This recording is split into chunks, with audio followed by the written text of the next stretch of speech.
Let me introduce you to the enablers, 10 professional handmaidens of weaponized corruption. Most useful to oligarchs and kleptocrats are American lawyers, most of whom are willing to let dirty money secretly flow through their law firms' bank accounts. The FBI warns that investment fund advisors are increasingly used by adversarial regimes to enrich beholden individuals, from Russia dangling deals to hedge fund managers to the Saudis and Emiratis pouring billions into a private equity fund run by an alleged secret agent.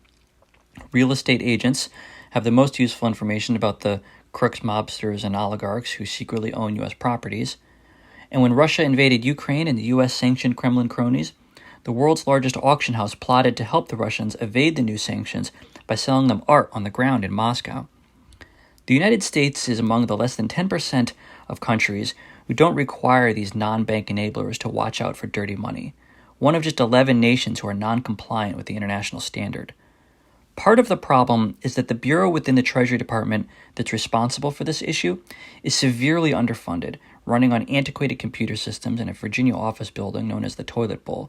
They need a bigger budget, but in terms of how to allocate resources, nobody has sorted out all of the legal, political, and practical considerations around which enabler sectors Treasury should prioritize first, second, third. And until now, nobody has recommended how to stage a regulatory expansion from now through the end of Biden's 4-year term. The Summit for Democracy in December should include a side event on financial transparency, where Treasury should announce that in 2022, it'll impose anti-money laundering rules on private investment funds, real estate title insurers, and art dealers, because those are the 3 lowest hanging fruit. In time for Biden's second summit at the end of 2022, Treasury should tee up the second half of this campaign, focused on harder political fights, whether that's the 4 horsemen of dirty money, which would require political support from Congress, or the more straightforward agenda of repealing regulatory exemptions.